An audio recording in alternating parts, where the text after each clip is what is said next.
Bonjour, Bonjour bienvenue. à tous. Bonjour. Et bien, bienvenue dans ce dernier épisode de notre série Les RH contre-attaque. On est heureux de vous accueillir. Voilà, donc vous pouvez déjà, n'hésitez pas à vous présenter sur le chat comme vous avez pu le faire peut-être sur les précédents webinaires. Voilà, on est en bonne compagnie pour terminer cette belle saga. Voilà, et aujourd'hui, pour terminer, on a voulu interroger tous les futurs possibles et souhaitables pour les équipes RH. Après les avoir accompagnés là pendant une semaine et avoir traversé avec vous pas mal d'aventures depuis les combats féministes aux questions sociales, aux questions du digital. Voilà, on avait envie de terminer sur une note un peu prospective et qu'est-ce qu'on pouvait vous souhaiter à tous, et puis l'occasion aussi de parler vraiment plus précisément et en profondeur de votre métier. Alors on a déjà eu une première mauvaise nouvelle avec avec cet épisode, un rebondissement, c'est qu'on a perdu une combattante en route, Véronique Bourrézin, qui devait être avec nous, finalement a été happée par un trou noir ministériel qui la retient. Et donc on va être, mais on est en bonne compagnie. On a d'autres invités. Je vais les présenter dès maintenant. Marie-Hélène, si tu veux, voilà. Ah bah bien sûr. Attends, je t'écoutais, c'était tellement. Attends. Non, on n'en est pas là. Alors, donc on accueille Fabienne Brocaré. Bonjour Fabienne. Bonjour. Fabienne, donc journaliste, fondatrice du webzine et de la collection de livres My Happy Job. Voilà, Fabienne qui a l'habitude d'être à ma place en fait. Hein, exactement, ça fait du bien d'être invitée. C'est ça. Donc Véronique qui n'est pas là. On a Olivier Roche. Bonjour Olivier. Bonjour à toutes et à tous. Donc Olivier, vice-président d'Actis, qui est un groupe du médico-social, ancien DRH chez Evian Resort, pardon. Et puis avant ça au groupe Danone, mais bon, je vais peut-être pas remonter trop loin dans le CV. Ça va pas me rajeunir, donc ouais. Restons sur une expérience. Ça marche. Et puis enfin Sophie E. Bonjour Sophie. Bonjour. Donc Sophie est fondatrice du cabinet WIS Consulting, spécialité dans la gestion de la richesse humaine, avec une double casquette, hein, c'est ça Sophie? Exactement, une casquette de consultante effectivement et hôtelière, donc beaucoup avec les humains et pour les humains. Super. Et enfin Marie-Hélène. Voilà, moi je m'occuperai de la modération aujourd'hui. Je suis coordinatrice qualité de vie au travail aux ateliers durables depuis 3 ans en la bonne compagnie de Benjamin Combe. Tu t'es présenté d'ailleurs, fondateur des ateliers durables. Oui, c'est ça, fondateur des ateliers durables. Et puis voilà, aux manettes avec toute l'équipe de cette belle saison. De cette folle semaine. Exactement. Et ben on va voir ensemble le programme si ça vous dit. Donc, on va commencer sur qu'est-ce qui fait cette bataille finale, c'est-à-dire quels sont les défis que les RH vont devoir affronter et ont commencé à affronter cette année. On va voir le regard de nos invités là-dessus. Ensuite, évidemment, pour une bataille, il faut choisir ses armes. Donc, les armes, c'est notamment les compétences et on va parler des métiers RH et quelles sont les nouvelles compétences qu'il faut acquérir. Dans un troisième temps, on s'interrogera sur la question des alliés parce que on en a parlé. Les RH se sont sentis des fois un petit peu seuls dans cette bataille qu'ils ont menée, et donc quelle place ils occupent dans l'organisation, quels alliés ils trouvent. Voilà, chacun aura sans doute un petit bout de réponse là-dessus, et on interrogera nos invités à la fin sur ces RH du futur. Finalement, qu'est-ce qu'on leur souhaite? Voilà, on revient tous en direct. On peut peut-être demander aussi à nos participants comment ils imaginent eux ces RH du futur, à quoi ils ressemblent. Les premiers éléments de réponse, si ça vous intéresse, le RH ou la RH du futur, on l'imagine plutôt en Wonder RH Woman, couteau suisse et capable de transformer toutes les 5 minutes. Et la réponse est à 81%. Wow. Donc, il y a quand même un consensus assez fort sur le sujet. Oui, merci. Je vois un commentaire dans le chat, effectivement, Wonder Woman, Superman, où on peut inverser comme on veut. Vous savez, maintenant, c'est pas gênant. je sais pas en tout cas si c'est un Wonder Woman, mais en tout cas moi j'ai l'impression qu'ils ont été quand même pas mal à la bataille cette année, les RH. Ça a été quand même une année compliquée. On en a pas mal parlé. Enfin voilà, il y a eu des enjeux de société qui se sont greffés dans leur métier, que ce soit le virus, que ce soit des enjeux qui étaient déjà connus comme le numérique. Mais du coup, c'est venu quand même bousculer leur vie, quoi, et leur vie professionnelle, avec peut-être aussi un phénomène. Enfin, moi, c'est un peu comme ça qu'on l'a ressenti, mais c'était à la fois des moments on a vu cette semaine des moments de fierté importants, des frustrations aussi, et puis des fragilités qui se sont montrées. Je sais pas si Fabienne, toi qui es sur la question du bien-être au travail, tu fais le même constat? Oui, enfin l'année a quand même été très très dense, je pense, depuis qu'on va fêter entre guillemets les 1 an du premier confinement dans quelques jours. Et quand on repense à tout ce qui a été mis en place, que ce soit la généralisation du travail, les procédures, les protocoles sanitaires, le chômage partiel, enfin tout ça, toutes ces mesures-là ont sollicité les RH et ont changé. C'est-à-dire que ça n'a pas été les mêmes règles du jeu pendant 1 an. Donc du coup, au fur et à mesure des changements et l'incertitude qui pèse encore est usante et fatigante.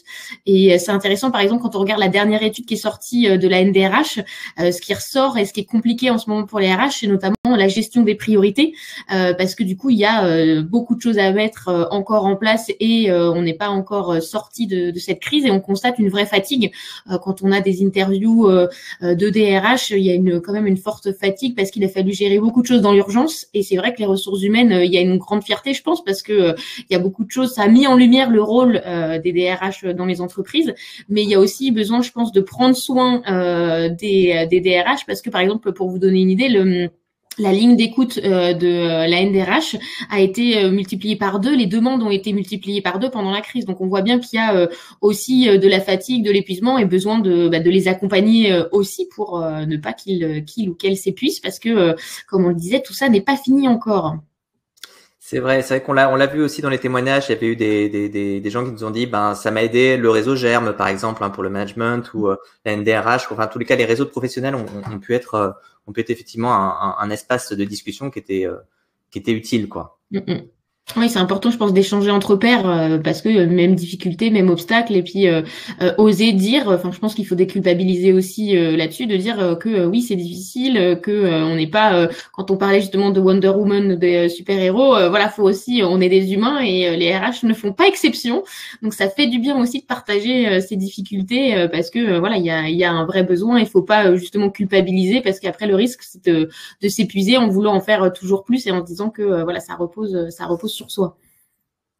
Et donc, finalement, quand même, tout ça, c'était beaucoup plus de responsabilités pour les RH, mais plus de responsabilités, c'est aussi peut-être plus revalorisant, Sophie, pour le métier de RH. Alors ça, effectivement, c'est vrai que l'année 2020, elle a vraiment permis aux équipes de RH de se repositionner au cœur de l'entreprise, au cœur des organisations, de par le fait que les équipes RH, elles ont dû gérer énormément de choses pour les entreprises, entre le chômage partiel, le suivi des salariés, continuer à essayer de garder le lien, essayer vraiment de permettre aux gens de rester connectés avec l'entreprise, de rester connectés entre eux. Et c'est sûr que cette année 2020, elle a mis en lumière l'importance d'avoir un service RH et un service RH qui va être vraiment agile et qui va se mettre au service des collaborateurs et de l'entreprise. Donc, il va répondre à un besoin business parce que les entreprises doivent gagner de l'argent. Donc, les RH sont aussi là pour faciliter ça. Et en même temps, en mettant vraiment l'humain au centre de la machine. Et c'est super important d'avoir des humains qui vont bien pour qu'une entreprise puisse aller bien. Donc, c'est vrai que 2020 a apporté ça au RH. Et du coup, est-ce que ça a donné peut-être on peut interroger Olivier, est-ce que ça a donné plus de sens à la mission des RH? Je pense qu'effectivement, comme le disait Sophie, à un moment donné, les RH se sont replacés au centre de l'organisation. Alors, ils l'étaient plus ou moins auparavant, mais en tout cas, c'était évident. Alors, je ne sais pas si on peut donner le qualificatif de aidant aux RH tels qu'ils se sont positionnés en 2020, mais peut-être avec tous les côtés des aidants, avec le côté positif qui donne du sens. On sait pourquoi on est là, on sait pourquoi on vient le matin, on sait ce qu'on a fait dans la journée, mais aussi le côté épuisement dont parlait Fabienne, un petit épuisement à la cause. Moi j'aimerais saluer une partie, pas parce que j'ai plus d'affinité avec eux, mais parce que je pense qu'ils ont une année 2020 très très forte, qui sont les gens qui sont en admin pay. C'est des gens qui ont subi toutes les vibrations internes de l'organisation. On arrête, on redémarre, on fait des heures sup, on est en chômage partiel. Et en même temps, toutes les vibrations externes. Et pourquoi je veux les saluer? Parce que les gens qui font de l'admin pay, j'ai rarement vu, je ne vais pas dire rarement, j'ai jamais vu une responsable admin pay qui a reçu un mail en fin de mois en disant merci, m'a payé juste. Donc c'est un peu comme les trains en retard, les trains à l'heure. Voilà. On souligne souvent ce qui a été mal fait et je pense que c'est des gens qui ont fait des travaux exemplaires dans la capacité à faire quelque chose de juste avec des éléments variables dans tous les sens. Voilà. Donc j'aimerais vraiment les saluer, comme le reste de la fonction RH, mais je pense que ils sont un petit peu derrière et ils ont fait une année exemplaire. Et c'est pas encore fini, je pense. Il va falloir envisager la reprise de beaucoup d'activités en recollant les morceaux de droite et de gauche. Et des témoignages qu'on a reçus, Olivier, j'en profite. Moi, je félicite aussi tous ceux qui sont au recrutement parce que ça n'a pas été évident non plus dans une année où on peut pas forcément rencontrer les candidats et des fois, ça a été quand même sacrément compliqué pour eux. Clairement, clairement. Donc on parlait un petit peu on est dans c'est une bataille qu'ils ont dû mener finalement ces RH avec le virus. Mais en dehors du virus, est-ce qu'ils ont d'autres ennemis à combattre quelque part? Olivier?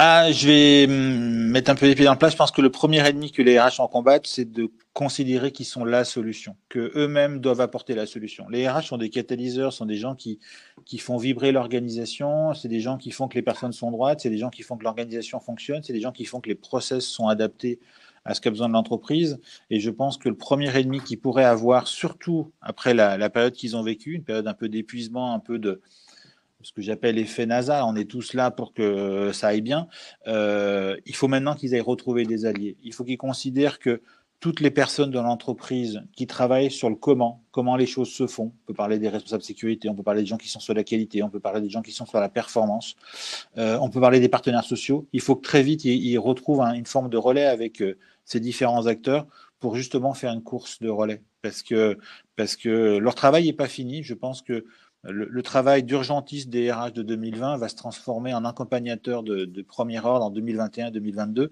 il faut qu'ils aient des partenaires avec eux sur ces moments-là, clairement. Et finalement, est-ce que vous voyez aussi peut-être dans l'évolution comme ça de ce rôle des RH un côté stratège qui est en train de se mettre en place ou également? Moi, j'aime à résumer, parce qu'on me l'a appris un jour, que la fonction RH dans une organisation, elle a quatre existences possibles, pardon. La première existence, c'est qu'elle n'est pas là. On connaît tous des organisations où il n'y a pas de RH, il n'y a pas de DRH, et les choses fonctionnent. Bien ou pas bien, mais en tout cas, elles fonctionnent. Le deuxième niveau, c'est qu'effectivement, la fonction RH est présente dans l'organisation. Il y a des réunions un peu stratégiques qui ont lieu, elle n'y est pas, et à la suite de la réunion stratégique, on va lui dire voilà ce que maintenant il faut faire sur les hommes en termes de sens, d'engagement, de recrutement, tout ce qu'il faut faire.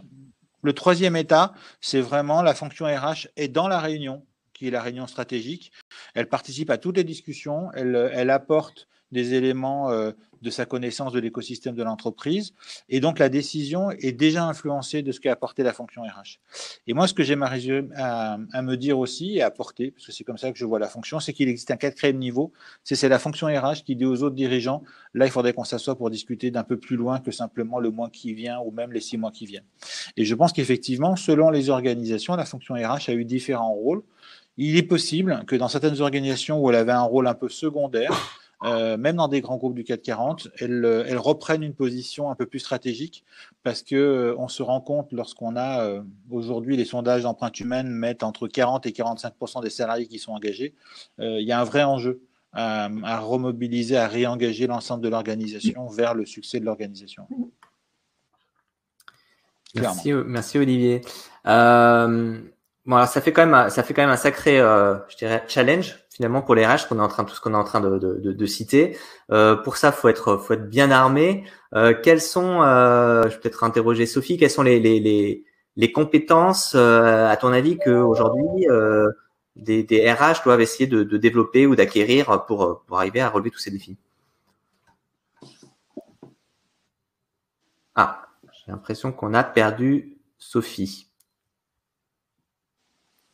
Peut-être je peux poser la question, je sais pas. Alors Fabienne, Olivier, si vous avez envie de répondre sur ce sujet. Allez-y, Fabienne. Oui, moi dans les compétences, on parle beaucoup des soft skills aujourd'hui et je pense que ces compétences-là sont aussi importantes quand on est RH. Au-delà on peut être un très bon technicien et très bien connaître, quand je parlais des protocoles, tout ça c'est très important bien évidemment, mais je pense que la manière d'être et les soft skills peuvent vraiment apporter un plus aujourd'hui en entreprise. Donc, c'est ne pas négliger ces formations-là aussi, parce que apprendre à bien communiquer, on a beaucoup parlé là de l'année où il y a eu beaucoup de changements, être agile, toutes ces compétences-là sont des compétences, je pense, importantes et pour beaucoup de RH aujourd'hui. Donc, ne pas hésiter, au-delà, je dirais, des compétences purement techniques qui sont bien évidemment fondamentales, à aller aussi se former, je pense, vers ces compétences-là qui sont essentielles pour aujourd'hui et pour demain aussi. Merci. Clairement, et je peux aussi conseiller aux gens de la fonction RH de travailler les 3 C qui sont les 3 dimensions du manager, c'est-à-dire le C du cerveau pour comprendre les situations, les analyser. Il y a beaucoup de choses qui existent. On a de plus en plus de données qui existent aujourd'hui avec le digital. Donc, il faut comprendre, analyser tout ça. Il faut aussi le cœur, le C du cœur, parce que c'est pas simplement que des chiffres, les gens. C'est beaucoup d'autres choses que ça, des signaux faibles. Vous en parliez, Fabienne, à un moment donné. Et puis, le 3e C qui est le C du courage, de savoir dire à l'organisation, là, ça va pas, ou de pouvoir apporter un message qui est peut-être pas toujours le message qui a envie d'être entendu par l'organisation, mais c'est celui qui doit être entendu à un instant T. Et je pense qu'effectivement, je résume souvent ces 3 C comme étant les 3 attitudes du manager, et je pense que la fonction RH doit piloter ces 3 C pour anticiper les choses et aborder les bonnes discussions. On a des réactions sur le chat par rapport à ce que vous dites, notamment de Anne qui nous dit nous sommes peu associés aux discussions et décisions liées au business, surtout les femmes. Suite à une autre réaction de Stéphanie qui était il faut devenir aussi un vrai business partner quand on est au RH. Donc, est-ce que vous avez quelque chose à dire de ces réactions? C'était très bonne réaction, effectivement. Moi, mon conseil, c'est soyez où l'organisation a besoin de vous, où elle a envie de vous. Dire que si vous avez à un moment donné une équipe commerciale qui est en train de faire une négociation qui est compliquée, le conseil que je donne à la fonction RH, et c'est comme ça que j'ai managé mes équipes, c'est prenez vos affaires, y allez habiter pendant 1 semaine, 15 jours dans l'équipe qui vit des périodes difficiles. Je pense qu'aujourd'hui, la fonction RH ne peut plus être une fonction dans une forme de tour d'ivoire qui voit l'entreprise et qui la vit à travers des reportings, des data. Je pense qu'il faut effectivement être un business partner. Il y a une situation compliquée, le harcèlement moral, voilà, toute situation compliquée dans l'organisation, on y va et on discute. Pas simplement on vient un quart d'heure, on serre les mains et on s'en va. C'est on reste là pour pouvoir créer un climat qui va permettre de libérer la parole et en même temps de comprendre les choses et en même temps d'apporter ce qu'on a envie d'apporter. Donc je pense que la surface de contact entre la fonction RH et les opérationnels et le business doit être plus importante qu'elle ne l'a jamais été. Mais vraiment un contact physique, la présence à l'endroit où les choses se passent. Alors Laetitia Culac sur le chat le dit d'une autre manière. Elle nous dit les RH se doivent d'être activistes et être créateurs de valeur au sein de l'entreprise. Les 2 mots vont bien. Activiste, voilà, parce que il y a une forme d'engagement un peu fort à porter. Et puis créateur de valeur parce qu'effectivement une entreprise c'est une organisation qui est créatrice de valeur et démontrer que la fonction RH est créatrice de valeur pour moi c'est le meilleur moyen de mener cette fonction, non pas comme une fonction qui coûte de l'argent, mais une fonction qui crée de la valeur et qui la crée durablement. Quelquefois, la valeur à court terme n'est pas la valeur à moyen terme ou à long terme. Et je pense que la fonction RH est créatrice de valeur. Et qu'elle apporte des solutions concrètes, comme le souligne Anne. Tout à fait. Je suis content quand même parce qu'on a retrouvé Sophie. J'avais peur qu'elle soit coincée dans un trou noir comme Véronique, mais elle est revenue. Bon, et du coup, je te repose la question. Je sais pas si tu nous, voilà, mais sur Pardon? J'ai parlé, mais je crois que vous m'avez pas entendu. Ah non, on t'a pas entendu, malheureusement. C'était trop loin, on est d'accord. Voilà, la question que je voulais te poser, c'était à propos de quelles compétences, en fait, les RH doivent essayer de creuser. Alors, comme je disais tout à l'heure, mais je pense que vous m'avez pas entendu, j'expliquais que justement les compétences métiers et techniques, on les a quand on arrive dans un service RH. Donc, il faut s'appuyer dessus comme étant un socle de compétences acquis. Et ce qu'on doit vraiment ne pas oublier, c'est premièrement pourquoi on a décidé de faire des ressources humaines à un moment donné de notre vie. La plupart d'entre nous, quand on décide d'aller dans cette voie, c'est parce qu'on aime les humains qu'on a envie de les aider, qu'on a envie de les accompagner, qu'on a envie de faire des choses pour eux, pour qu'ils aillent bien, qu'ils travaillent dans une bonne ambiance, etc. Et donc, ce qu'il ne faut pas oublier, selon moi, c'est vraiment la partie soft skills et agir en tant que RH comme un coach, comme un consultant, quelqu'un qui va répondre aux besoins, mais qui va aussi accompagner dans des moments difficiles, qui va pouvoir être là pour conseiller quand on lui pose des questions, quand on lui demande conseil. Donc, c'est vraiment l'aspect soft skills très humain, très bienveillant, très à l'écoute qu'il faut vraiment développer pour être un bon RH.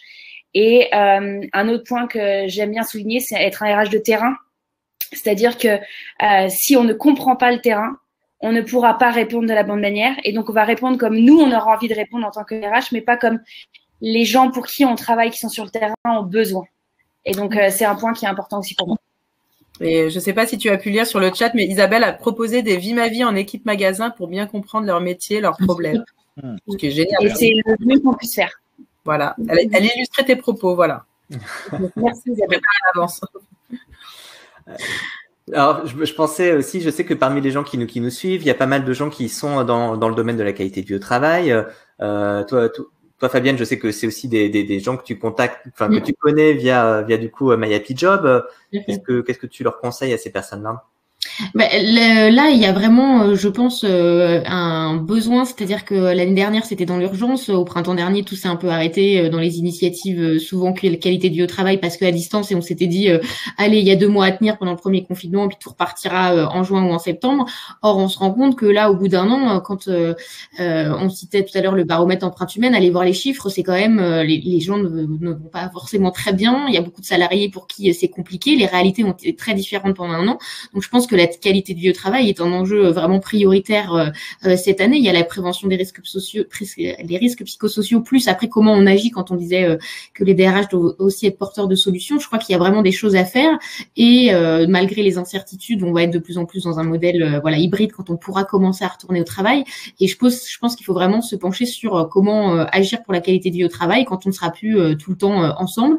Et c'est vraiment un enjeu qui est important. Et on le voit, je vous conseille d'aller voir une étude métier qui a été faite par une start-up qui s'appelle Moodwork sur les responsables qualité de vie au travail. Et c'est important de voir comment c'est un métier qui s'installe depuis quelques années maintenant dans les entreprises, qui prend de l'ampleur. On a beaucoup parlé il y a quelques années du fameux métier de Chief Happiness Officer et c'est très bien qu'on parle aujourd'hui plus des responsables qualité de vie au travail. Et du coup, c'est intéressant d'aller voir ce métier-là qui pour moi est vraiment un métier aussi d'avenir à la croisée un peu transverse avec les RH mais aussi avec la santé au travail. Donc c'est vraiment des métiers auxquels je crois beaucoup. Et en effet, là, on sent, en tout cas, moi, je le vois avec les entreprises, soit qu'on contacte pour des interviews avec lesquelles on travaille, il y a vraiment envie de trouver des solutions pour aider les salariés maintenant et pas se dire qu'on va attendre que la parenthèse Covid se referme parce qu'on a bien tous compris que ça ne se terminera pas demain, hélas, comme ça. En effet. Et ça annonce un petit peu compliqué. Je vois un commentaire d'Anne dans le chat qui dit oui, et il faut aussi créer des postes dans les équipes RH. Quand on est seul pour une société de 200 personnes, c'est dur. Comment on fait valoir quand on est dans une équipe RH à son directeur, qu'on a besoin de soutien, qu'on a besoin de recruter, par exemple? Un des moyens, c'est d'arriver à le convaincre de ce qui peut être rendu possible par le fait de compléter l'équipe. C'est-à-dire que un dirigeant, il est toujours en train de se poser la question de mettre des moyens et obtenir des résultats. Et quelquefois, moi j'ai rencontré il n'y a pas longtemps un PDG qui m'a dit que dans sa carrière, il a passé 20 ans avant de découvrir ce qu'était la fonction RH, parce qu'auparavant, il avait des gens qui administraient le personnel, et il en aurait eu un, il en aurait eu 10, l'administration du personnel se serait toujours bien faite. Et en fait, il a découvert il y a une dizaine d'années ce que c'est que la fonction RH, cette capacité d'accompagnement du business. Fabien en parlait tout à l'heure, Sophie en parlait, de coach interne, de tout ça. Donc, je pense qu'un des enjeux, et le conseil que je donnerai à la personne, si elle est toute seule, c'est pas de recruter quelqu'un à côté d'elle, c'est de recruter quelqu'un en dessous d'elle. C'est-à-dire de pouvoir déléguer les tâches qui aujourd'hui sont devenues routinières pour elle, qui n'aspirent pas énormément à quelqu'un qu'elle veut faire grandir, et elle, de commencer à prendre du temps pour traiter les problèmes que son dirigeant a, des discussions entre services qui vont mal, les jeux du comptable, la patate chaude qui circule d'une organisation, tout ce qui à un moment donné fait qu'on va créer de la valeur. Beaucoup de dirigeants n'ont pas vraiment conscience qu'on a cette capacité à un moment donné à créer de la valeur. Alors bien sûr, quelquefois, ils vont faire venir des intervenants extérieurs qui peuvent faire ça, mais il faut aussi entre les espaces des intervenants extérieurs, avoir une forme de chef d'orchestre interne qui fait que les choses se passent bien. Et la fonction RH peut faire ça. Donc il faut convaincre, il faut essayer, il faut trouver un peu de temps pour le faire, il faut démontrer par l'exemple, démontrer par les convictions. Voilà. Il y a plein de moyens d'y arriver, c'est jamais très simple. Mais l'action en général est démonstratrice dans ces cas-là. Et Isabelle nous suggère aussi, pour plus de visibilité business, j'ai mis en place des indicateurs avec la responsable contrôle de gestion qui était ravie car cela a humanisé son job de chiffre. Ce qui est une belle initiative aussi. Il y a une vraie relation entre la fonction RH et la fonction finance. Où il y a une petite blague historique qui se connaît où le DAF dit au DRH, mais si on les forme tous et qu'ils s'en vont, on aura payé pour rien. Et le DRH répond, mais si on les forme pas et qu'ils restent. Voilà, donc c'est vrai que ces deux fonctions-là doivent à un moment donné vraiment se parler avec leurs points de vue réciproques qui sont importants tous les deux. Et je pense que c'est quand ces deux fonctions-là sont d'accord que les choses sont bien calées. Génial, cette blague de RH, voilà. On y est. On a quelques questions. Est-ce que vous êtes prêts? Que pensez-vous du mécénat de compétences pour associations pour remobiliser? Déjà, une première question. Très bien. Nous, pour My Happy Job, on avait interviewé pas mal de salariés qui avaient eu, alors soit il y a plusieurs formes, Benjamin pourra aussi en parler, du mécénat de compétences, il y a soit sous la forme de bénévolat sur le temps de travail, soit pendant les congés solidaires ou les RTT aussi solidaires. Moi, il y a deux choses qui ressortaient de ces initiatives de positif, c'était à la fois la valorisation de mes compétences et le sens que ça pouvait redonner aussi dans mon quotidien, c'est-à-dire que j'allais aider donc à être utile, donc ce sentiment-là est je pense important, et c'est le lien que ça pouvait aussi créer avec mes collègues sur le temps qu'on allait passer ensemble et se voir peut-être autrement que au bureau, purement avec les compétences fiches de poste et pas d'autres compétences. Voilà, quand on parlait des soft skills, c'est aussi des choses où des fois on va avoir des passionnés de choses diverses et variées qui vont se révéler lors de ces événements. Donc ça peut être, je pense, intéressant pour recréer des liens et se voir un petit peu autrement, et aussi pour valoriser les comportements, les compétences et se sentir vraiment utile. Donc, avis plutôt positif. Oui, clairement positif. Ouais. Les RH sont des connecteurs de problèmes et de solutions. Si vous avez du mal à sourcer à un moment donné, envoyer certains de vos salariés qui sont volontaires intervenir dans des écoles pour transférer leurs compétences, mais en même temps se faire connaître, on est là pour créer des solutions gagnantes-gagnantes à face des problèmes. Voilà. J'ai une autre question intéressante aussi. On parle de création de valeur RH. Que pensez-vous des outils HR Tech comme innovation et tendance RH? En gros, des outils de techno, en fait. Si vous voulez, je lance la réponse. Moi, je suis dans la jeune génération. J'ai fait le webinaire de ce matin. Et il y avait la question quelle est la génération Y, quelle est la génération Z. Bon, je fais partie des petits jeunes, et donc je suis plutôt à l'aise avec les outils. Par contre, dans mon métier et chez mes clients, quand j'interviens en tant que consultante, c'est vrai que j'essaye toujours de dire que l'outil, il est là pour faciliter le travail, pour le rendre, pour avoir des process plus simples, pour aller plus vite. Et moi, j'aime utiliser l'outil comme étant ce qui va m'aider à pouvoir passer plus de temps avec l'humain. Et je le fais dans mes deux casquettes de métier, c'est-à-dire qu'un super outil de gestion de l'information, un super outil de paye, c'est top, il faut qu'il soit bien paramétré, ça prend un temps fou, mais c'est génial quand ça fonctionne, et ça nous laisse surtout plus de temps pour travailler sur des projets à plus ou moins long terme, mais pour l'humain. Et moi, j'aime me dire que ces outils-là vont venir faciliter la vie dans les process, dans le respect de la loi, etc., dans une équipe RH, pour justement qu'ils puissent avoir la tête qui part ailleurs et qui va travailler pour et avec l'humain. Clairement. Les outils sont très intéressants lorsqu'il y a beaucoup de data à gérer, à analyser. Maintenant, il ne faut pas qu'on arrive dans des situations où l'outil consomme plus d'énergie qu'avoir fait la même action sans outil. Moi, j'ai connu à une période un outil d'entretien annuel où, pour des raisons de place sur les serveurs, les commentaires étaient limités à 254 caractères. Et je connais des managers qui passaient plus de temps à compter le nombre de caractères qu'ils mettent de l'outil qu'échanger avec du courage, du cœur, avec la personne qui est en face. Les meilleurs outils pour être RH, c'est le cœur, le cerveau et le courage. J'ai dit tout à l'heure, un crayon, une gomme et un papier et un siège. Il faut vraiment se poser la question, est-ce que l'outil va être facilitant, pour rejoindre ce que disait Sophie, ou est-ce que l'outil va me consommer plus d'énergie que le faire moi-même? Oui, parce que sans outil, quand je le dis moi-même. C'est vrai qu'aujourd'hui, il y a tellement de possibilités qui sont offertes par tous ces outils qu'on peut vite s'y perdre. Et puis, ça répond aussi à une culture je dirais, de l'évaluation, du reporting, qui peut être aussi posée des fois par la direction. Et donc, on se retrouve vite happé par ça. Donc, faut vraiment avoir la tête Clairement, froide, ouais. je pense.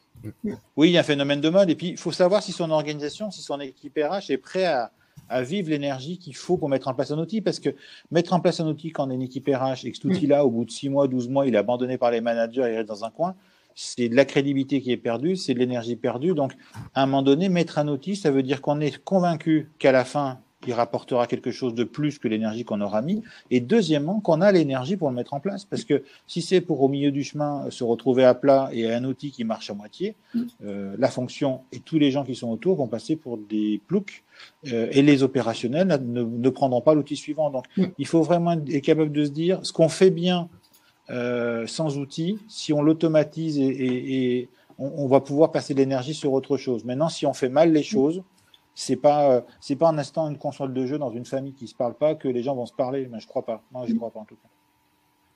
Maintenant, ça peut être un outil intéressant, mais pas pour résoudre des problèmes. Et Anne nous confirme et nous dit rien de mieux que la machine à café et le téléphone. Ah bon. Elle a bien raison. Moi, en tant que DRH, j'ai par jour entre 2 et 3 contacts sur LinkedIn ou mail de gens qui m'écrivent en me disant vous avez un vrai problème d'engagement, vous avez un vrai problème de qualité de vie au travail, nous avons la solution digitale qui va tout résoudre. Alors, je comprends qu'ils me le disent comme ça parce que c'est leur métier de le dire comme ça, sauf qu'à un moment donné, voilà, qu'on discute un petit peu et que leur outil serve à quelque chose de particulier, pourquoi pas, des gens qui travaillent à distance, des gens qui ont du mal à se connecter, voilà. Mais la solution idéale venant du numérique, je n'y crois pas vraiment. Et dans l'entreprise et à l'extérieur d'ailleurs. Merci Olivier, effectivement. Je propose qu'on ouvre peut-être un autre chapitre ensemble. C'est celui des. Vous pouvez continuer à poser vos questions sur le chat. Hein, c'est celui des alliés finalement de ces responsables RH. Alors on a compris là, avec les outils techniques que peut-être les DSI font partie de leurs alliés. C'est peut-être pas ceux-là auxquels vous pensiez ou comptiez en parler. Mais j'avais envie de vous poser la question un petit peu à tous à toutes.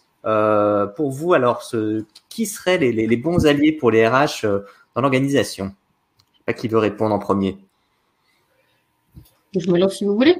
Moi, je trouve que le service communication interne est un vrai allié parce qu'en fait, on peut avoir des super dispositifs en interne, on peut mettre plein de choses en place. Si les salariés ne sont pas au courant ou si on communique pas sur le bon canal, quand on parlait justement des outils, des fois les entreprises ont des réseaux sociaux, des newsletters, ont plein de choses en interne, mais si il n'y a pas, je dirais, un point commun entre la RH et la com interne, bah du coup, des fois, il y a des super opérations qui peuvent faire flop derrière. Donc, je dirais que vraiment, c'est comment on va aborder ces questions RH. Et moi, je le vois avec My Happy Job quand on parle de prévention des risques psychosociaux, on parle de plein de sujets très sérieux, mais on va mettre voilà un visuel, une manière de parler qui va parler au plus grand nombre. Et je pense que voilà, s'allier avec la communication interne pour bien communiquer sur ces sujets-là, sur les initiatives que vous lancez, c'est vraiment clé, et notamment quand on est à distance, je dirais encore plus parce que là la communication devient vraiment essentielle pour voilà, pour plein de choses, que les salariés ne se sentent pas isolés, et pour réussir à les, quand on parlait de qualité de vie au travail tout à l'heure, il faut aussi faire savoir, le faire est important et le faire savoir est aussi tout aussi essentiel. Donc je dirais n'hésitez pas à aller voir aussi du côté de la com interne. Et d'ailleurs, Marie nous dit sur le chat que la communication interne est une discipline trop méconnue. En RH, il est rare même d'avoir des cours pertinents sur ce sujet. Tout à fait. Et moi, quand on travaille avec des entreprises, on a maintenant, ça m'arrive d'avoir à la com interne quelqu'un qui est spécialisé RH, et c'est super parce que du coup, ça permet vraiment une mise en avant. Voilà, je pense que ça aide à la fois les RH et ça aide aussi les salariés pour s'y retrouver plutôt que d'être noyés inondés de mails ou voilà, ou de messages venant de canaux différents. Merci Fabienne. Alors, on a vu la com interne. Est-ce qu'il y a d'autres, vous voyez d'autres alliés, Sophie, Olivier? Mais je pense que tous les acteurs qui, dans l'entreprise, travaillent sur comment les choses se font, je l'ai dit tout à l'heure sur la sécurité, je l'ai dit tout à l'heure sur les gens qui font de la performance, tous ces acteurs-là sont des acteurs intéressants pour échanger avec la fonction RH. La fonction RH s'épuisera si elle considère qu'elle est la locomotive de tous les projets. Maintenant, s'il y a une démarche qui est en train de se mener sur mener des chantiers, sur avoir des flux les plus performants, venir comme wagon et dans le projet, venir inculquer une manière de travailler, une manière de manager, c'est fort intéressant. Et puis, un point qui peut être politiquement pas correct, mais j'y vais quand même, c'est tous les acteurs qui vont permettre à l'organisation de se voir telle qu'elle est réellement et peut-être pas telle qu'elle se prétend. Les partenaires sociaux, à partir du moment où ils n'ont pas trop un autre agenda, ça je le comprends aussi, toutes les personnes qui vont pouvoir faire révéler à l'organisation où est-ce qu'elle est réellement. Voilà. Ça peut être des acteurs externes, ça peut être des acteurs internes, mais plus l'organisation elle se connaîtra telle qu'elle est réellement, plus elle travaillera sur ses points d'amélioration.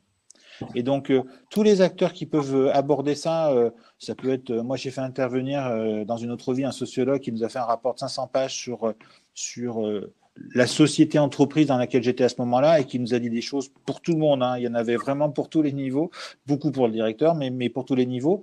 Et quand les gens l'ont lu, tous les gens se sont dit, ben, c'est vrai qu'à un moment donné, si on s'y met pas tous un petit peu, on n'arrive pas à travailler ensemble. Le résumé que j'avais fait à l'époque de son rapport, c'est un petit peu comme…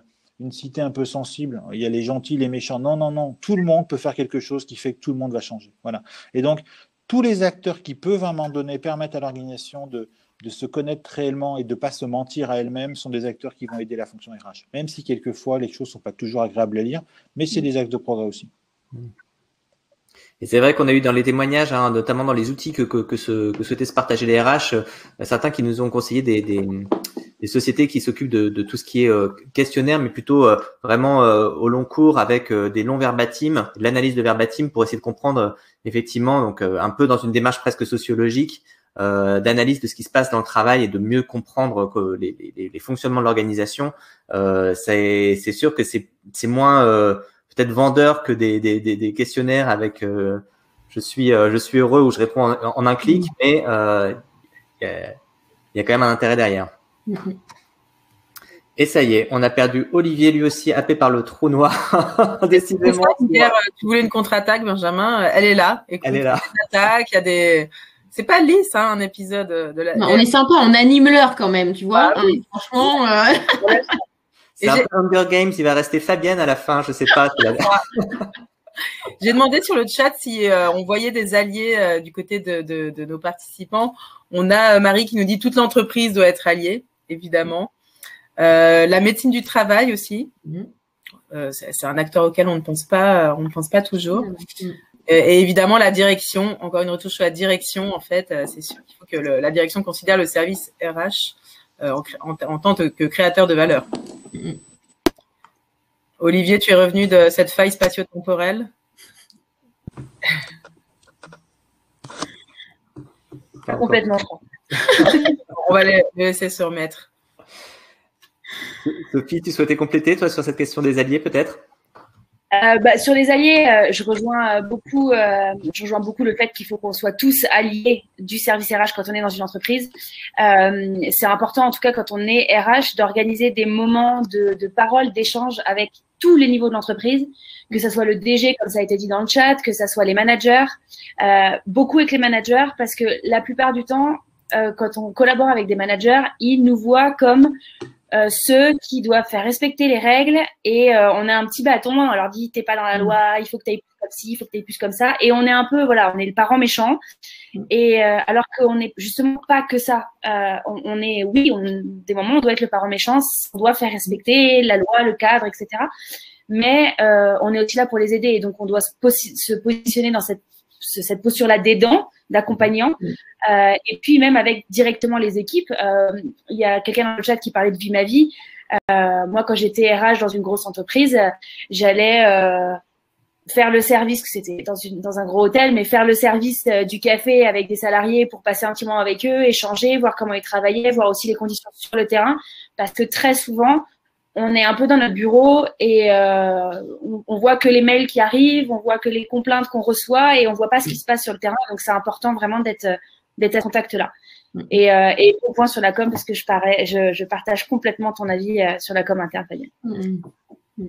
Et ça me fait penser à ce que dit Marie également dans le chat. Elle dit alors elle dit la direction considère le service RH souvent comme un exécutant. trop difficile de créer de la valeur en tant que RH. C'est comme, quelque part, comment on arrive à faire entendre sa valeur, et c'est quand même, j'imagine, par le dialogue, quoi. Oui, par la démonstration aussi. Par la démonstration. Alors, j'ai pas tout entendu, mais je donne un exemple. C'est quelquefois les fonctions comme interne dépensent des dizaines de milliers d'euros, voire des centaines de milliers d'euros pour l'image employeur et même pour l'appartenance, alors que les fonctions paye vont économiser 1 centime par bulletin pour avoir un bulletin qui a un beau logo, qui est sympa. Il faut vraiment regarder les choses en systémique. Avoir un bulletin qui raconte l'histoire de mon entreprise, qui varie peut-être tous les mois, qui a des choses sympas, c'est quelque chose qui me fait appartenir, mais il faut pas regarder les budgets. Et tant que je suis sur la partie financière, il faut bien qu'à un moment donné, l'organisation elle comprenne que la structure actuelle des PNL, des comptes de résultats, elle n'aide pas à la fonction RH. Un mauvais manager qui dans son équipe va faire des choses pas très agréables, il va potentiellement avoir très bons résultats parce que par ailleurs il a très bons résultats. Sauf que les conséquences de son management vont pas être en haut du PNL. Dans ses coûts à lui, ils vont être en bas. C'est à la fin de l'année, on regarde les contentieux, on regarde toutes les procédures qu'on a eues, on regarde tout ça. Et je pense qu'effectivement, il faut que la fonction financière commence à comprendre qu'il faut ramener le coût à l'endroit où il a été généré.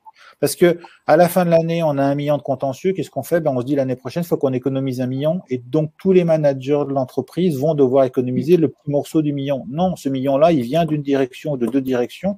C'est avec eux qu'il faut regarder le sujet. Donc, je pense qu'effectivement, faire une vraie étude de où est-ce qu'on perd de la valeur et où est-ce qu'on la gagne, c'est le courage que doit avoir la fonction RH. Effectivement, c'est intéressant. Ça me rappelle un petit peu, Olivier, ce que tu dis, ce qu'on voit aussi dans le domaine de l'écologie, c'est-à-dire que les questions des pollutions et des externalités positives, négatives des pollueurs, comment on fait pour les faire prendre en compte, et comment voilà, il faudrait peut-être une responsabilité élargie des managers, comme on en a eu pour les. Clairement, c'est la notion d'empreinte qu'on laisse dans l'organisation.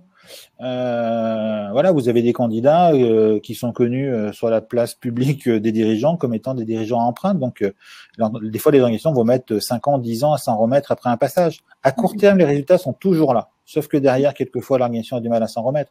Et c'est ça, la vraie empreinte durable humaine qui existe dans l'organisation. Un peu comme l'environnement, exactement comme l'environnement, tu as raison. Et est-ce que vous trouvez du sens, vous, à développer la marque employeur RH? Une question qui vient sur le chat. Je vois qu'il y a acquiesce, mais y a-t-il quelque chose? Marque employeuse, hein, dit d'ailleurs notre ami. D'ailleurs, lors de notre premier webinaire, on dit marque employeuse, voilà. Non, la marque employeur, c'est super important. La seule chose, parce que j'ai la chance d'enseigner un peu là comme interne à des élèves que je salue s'il y en a certains qui sont arrivés sur la conférence. Mais ce que je leur dis, c'est que la marque employeur, il faut qu'elle soit cohérente avec ce que l'on vit dans l'entreprise. Et c'est un tout petit peu comme repartir sur l'écologie, mais avec le greenwashing. Il y a plein de gens qui disent nous on fait ça, nous on fait ça, et en vérité, ça se fait pas. Et j'accompagne plusieurs entreprises sur leur marque employeur en disant si vous dites que vous êtes bienveillant, déjà si vous le dites, c'est qu'il y a un petit problème, mais ça c'est vous ne devez pas avoir besoin de le dire. Mais en tout cas, si vous l'affirmez dans votre marque employeur, comme quoi vous êtes une entreprise bienveillante, ouverte, diversifiée, diversité, tout ce qu'on veut, il faut qu'en vrai ça se passe. On voit les plus gros bad buzz qu'on a sur les entreprises et sur le sujet de la marque employeur, c'est parce que c'est pas cohérent. Et la marque employeur, c'est super important, mais le plus important, c'est que ça soit cohérent. Tout à fait, je rejoins tout à fait, il faut que ce soit incarné aussi, et là le côté communication est important, mais en effet il faut que ce soit en adéquation, et on le voit quand on parlait d'écologie, du greenwashing et du bashing qu'il y a derrière. Vous regardez les comptes aujourd'hui sur les réseaux sociaux de balance ta startup, etc. Il y a rien de pire, et là ça fait mal quand vous avez un décalage énorme entre le vécu de salariés, d'anciens salariés, et la vitrine toute belle des réseaux sociaux ou des comptes voilà RH marque employeur. Donc du coup c'est vraiment voilà, parce que de toute façon il y aura un retour du bâton aujourd'hui à l'heure des réseaux sociaux et de tout ça. Je dirais que c'est vraiment en effet que ce soit incarné, et après quand c'est bien fait c'est génial, parce que les salariés sont les premiers ambassadeurs, mais de bonne foi, c'est-à-dire pas du tout contraints, parce que ils se sentent bien dans l'entreprise et c'est eux qui vont véhiculer les meilleurs messages derrière en termes de marque employeur. Donc faut le faire, mais il faut bien le faire. Il y a Marie qui nous demande, alors c'est vrai qu'il y a une évolution de la fonction. On voit de plus en plus de services RH qui sont externalisés et qui sont même délocalisés. Est-ce que c'est une évolution positive ou pas? Qu'est-ce qu'on peut en dire? Vu tout à l'heure, moi je parlais de surface de contact humaine. Vous avez ma lecture, ce que je pense des services RH délocalisés. Après, on ne sait pas externaliser ce qu'on ne sait pas faire en interne, premièrement. Moi, j'ai passé une partie de ma vie dans les opérations. On ne peut pas externaliser la gestion des énergies si on ne sait pas nous-mêmes la gérer, parce qu'en fait, la personne qui est à l'extérieur fait n'importe quoi. Sur la fonction RH, c'est clairement pas ma recommandation. Je rejoins avec la remarque de Sophie de tout à l'heure. Si vous arrivez à externaliser du data crunching, des choses qui sont vraiment sans création de valeur, pour vous concentrer à la création de valeur. Maintenant, j'ai vu des grands groupes avoir, quand un salarié veut parler avec quelqu'un de la RH, il appelle quelqu'un à l'autre bout de la planète et il a quasiment jamais la même personne. Ouais, c'est pas tout à fait ce qu'on appelle une fonction RH, en tout cas à mes yeux. Jusqu'à une Pardon, quelqu'un voulait réagir? Je disais, c'est une fonction administrative au mieux, quoi. Pardon. Et moi, je voulais compléter mais contredire aussi Olivier. Mais c'est parce que je suis fonction RH externalisée depuis 2 ans. Dans les grandes entreprises, externaliser, c'est une erreur. Là, je rejoins Olivier à 100%. Par contre, ce qui est bien avec l'externalisation de la fonction, et c'est pour ça aussi que ça se développe beaucoup, c'est que des petites entreprises, des TPE, PME, demandent et essayent d'avoir accès au savoir d'un service RH, mais n'ont pas la possibilité d'en avoir un en interne. Et là, l'évolution dans une grosse boîte, c'est débile. Comme tu n'as pas dit le mot débile, mais tu as dit ça, Olivier. Je le pensais très fort, ouais. Mais par contre, clairement, pour les TPE PME, c'est une pépite et ils font de plus en plus appel à des services RH externalisés parce que ça devient de plus en plus compliqué. L'administration française, la législation française, tout ce qui entoure le droit du travail, et clairement les TPE PME, elles ont besoin de services RH externalisés. Donc c'est pour compléter, pas complètement contre-dire. Oui, mais là-dessus, je suis complètement d'accord avec toi parce que l'autre avantage, lorsqu'on a une TPE et qu'on a une RRH ou un RRH dans l'organisation, il se retrouve vite tout seul. Et c'est très intéressant aussi qu'autour de soi, on ait des pairs pour s'aider, pour soutenir. Moi, je vois chez Actis, on a des infirmiers, des infirmières, des assistantes sociales qui sont prestés en entreprise. Lorsqu'ils ou elles sont en entreprise, personne ne sait qu'ils sont externalisés, tellement ils sont intégrés à l'entreprise. Par contre, ils ont derrière eux un environnement pour partager, pour apprendre, pour se développer, pour soutenir. Et je rejoins complètement. Externaliser un service de 100 personnes RH, c'est une aberration, mais vraiment. Après, arriver à avoir une entreprise à côté de moi qui a la fonction, qui la vit et qui l'incarne, comme tu le disais, Sophie, et donc qui va apporter chez moi tout ce qu'il faut pour que la fonction RH existe, ça, c'est une vraie bonne solution. Alors, j'ai l'impression qu'il y a un premier lieu de réponse, du coup, entre vraiment PME, TPE et puis grandes entreprises. Il y a aussi la question que pose Noémie. Elle dit, sans parler d'externalisation, la question de la centralisation des activités RH versus des services RH de proximité décentralisés. Où est-ce qu'on met le curseur? Quelqu'un a une réponse peut-être là-dessus? C'est pas le même rôle. Toute la fonction RH, je pense que un des enjeux des acteurs de la fonction RH, puisqu'on parle de la fonction RH comme étant une globalité, on va de l'admin pay jusqu'au learning, jusqu'à la formation, jusqu'à l'organisation, jusqu'à l'accompagnement individuel. Je pense qu'un des enjeux qu'ont tous les acteurs de la fonction RH, c'est de renforcer leur verticalité, c'est-à-dire qu'ils sont experts d'un domaine et on a besoin que dans leur domaine, ils soient créateurs de valeur, donc ils sachent bien de quoi ils parlent, de formation, d'admin pay, de sourcing, de gestion de carrière. Et en même temps, il faut qu'ils développent leur horizontalité, c'est-à-dire qu'ils soient capables d'incarner leur fonction. Je suis quelqu'un de l'admin pay, je circule dans l'entreprise et je vois quelqu'un qui vient me parler de formation, je n'ai pas le droit de lui répondre, je n'en sais rien. Je dois lui répondre, je vais écouter ce que vous allez me dire et je vais être un point de contact pour faire rentrer votre besoin et qu'on vous apporte un jour une solution. Et je pense que les acteurs RH doivent développer ces deux domaines. Celui sur lequel je suis capable de répondre, mais en même temps incarner une fonction beaucoup plus large où je dois être capable d'être vu par les opérationnels et par les gens du business comme incarnant une fonction plus complète que simplement la mienne. Merci Olivier. Je ne sais pas s'il y a d'autres réactions sur le chat. Sinon, je pensais peut-être, Sophie, on pourrait, parce que avec ce que dit Olivier, on se dit bon, il faut être à la fois du coup un RH un peu visionnaire, un peu de terrain, un peu stratège, un peu soutien social. Du coup, est-ce qu'on peut être tout ça à la fois ou comment on fait? Alors je pense qu'on peut être tout ça à la fois. Et puis si jamais on peut pas parce qu'on n'a pas le temps ou parce qu'on n'y arrive pas en étant qu'une seule personne, il faut s'entourer des personnes qui vont permettre de développer chacun des rôles au sein du même service. Tout simplement parce que les entreprises, elles ont besoin de tous ces RH-là. Le RH gestionnaire qui va accompagner les process, qui va les mettre en place, qui va être garant aussi de ce process-là, de respecter le cadre de la loi.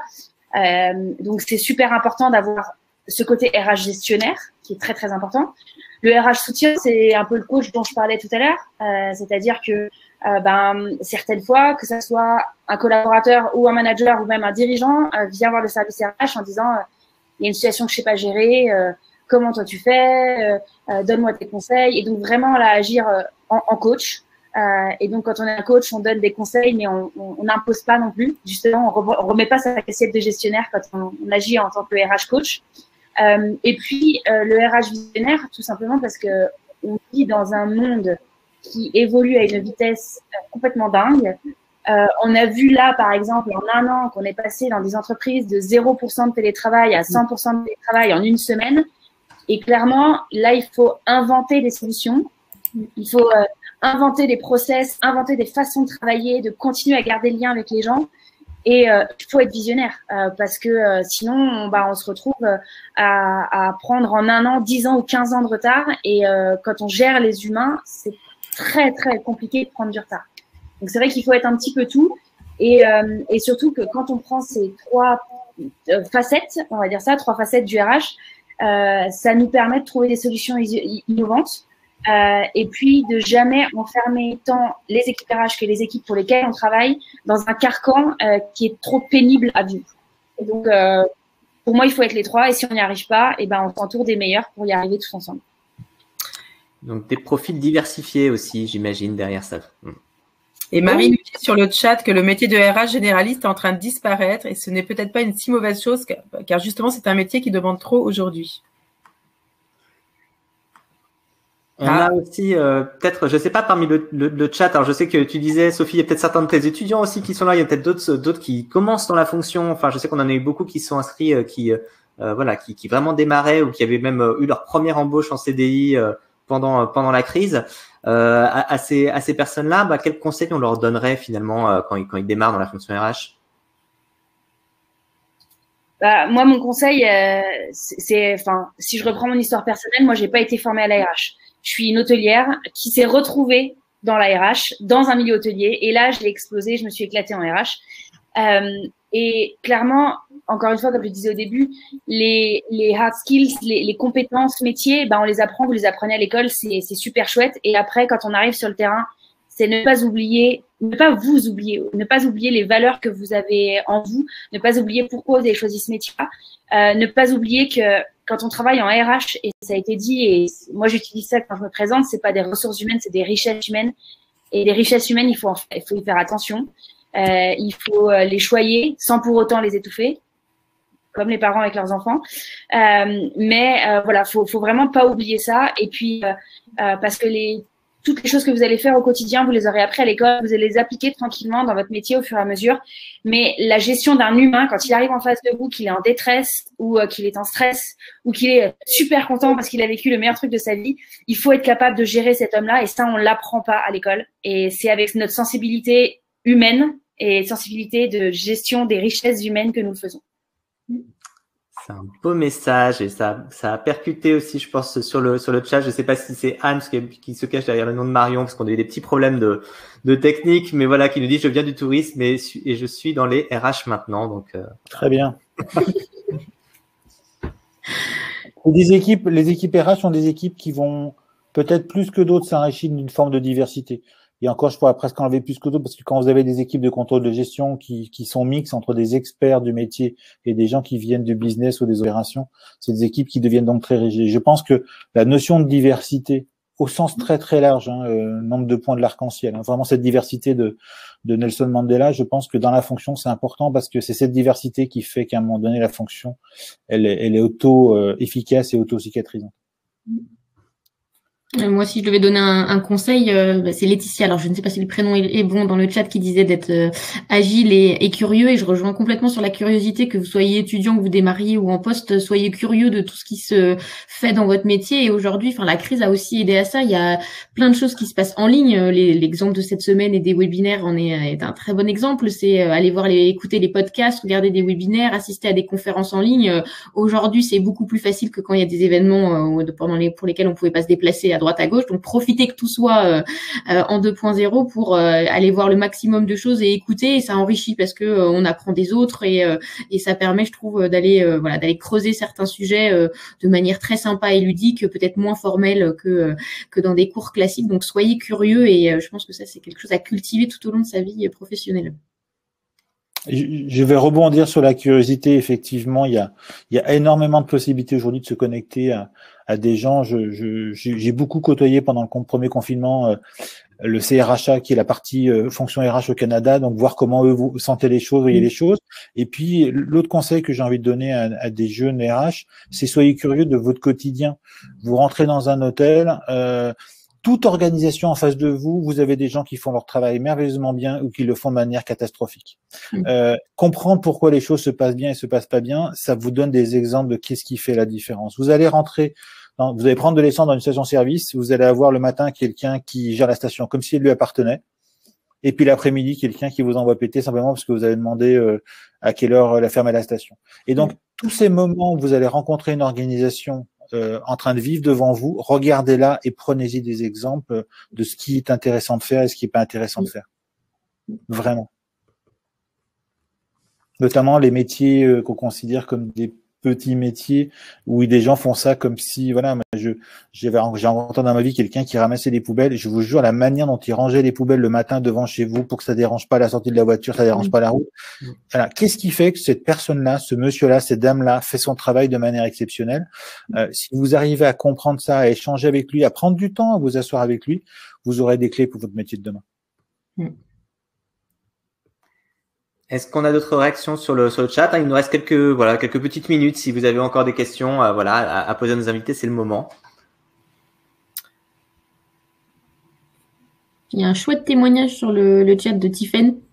Oui, qu'on peut citer.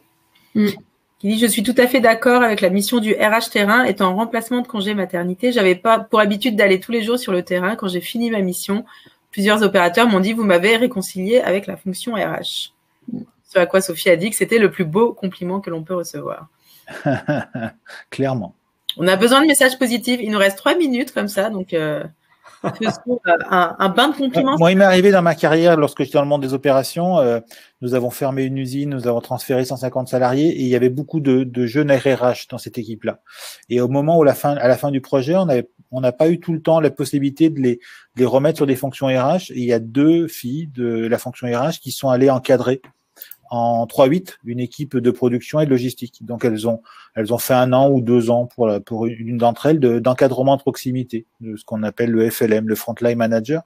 Et il y en a une aujourd'hui qui est DRH dans la fonction supply et qui m'a dit: Olivier, si je n'avais pas fait mon année de management, de savoir ce que c'est qu'aller engager des gens à 5 heures du matin à 4 degrés, je pense que j'aurais jamais pu arriver à réussir ce que je fais aujourd'hui. Voilà, donc toutes les possibilités de comprendre l'activité ou de comprendre le fonctionnement des hommes sont des moments où on peut apprendre beaucoup de choses.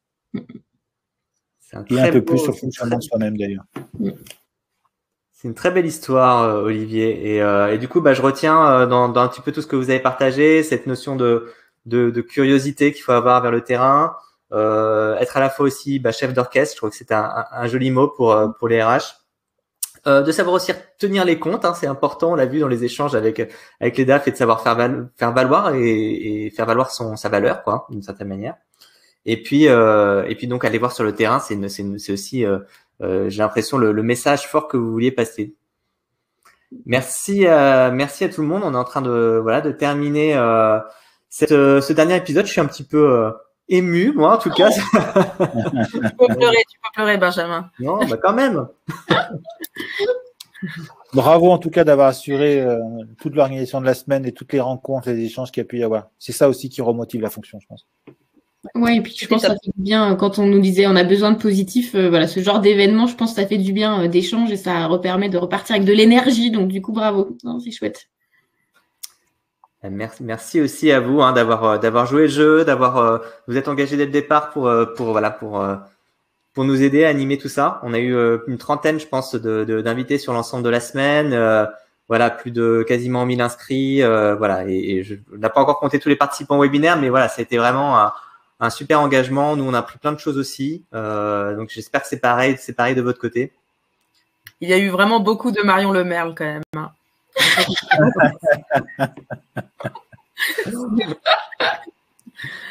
Merci en tout cas. J'en vois encore des Marion Lemerle. Qui parle beaucoup. Un dernier conseil, ayez conscience un petit peu comme la réserve de votre voiture, membre de la fonction RH, de savoir que lorsque vous êtes en réserve, de savoir lever la main. Parce que si vous voulez faire le bien autour de vous, il faut bien prendre conscience que quand vous ne tiendrez plus debout, vous ne ferez plus le bien. Donc la personne à protéger quelquefois dans des périodes compliquées, c'est aussi vous. Tout à fait. Je termine en disant qu'effectivement, je vois la question qui passe encore. Les replays seront disponibles à partir de la semaine prochaine. On vous les mettra sur la chaîne YouTube. Vous entendrez encore parler de nous certainement. On vous enverra un petit questionnaire aussi pour savoir ce que vous avez pensé de l'ensemble de l'événement. En tout cas, on a pris beaucoup de plaisir. On espère que c'est pareil pour vous. Vous avez découvert plein de choses pendant cette semaine. Merci à nos invités. Merci beaucoup. Voilà. Et on peut raccrocher. Merci beaucoup, bravo à vous. Oui. Merci à vous. Merci.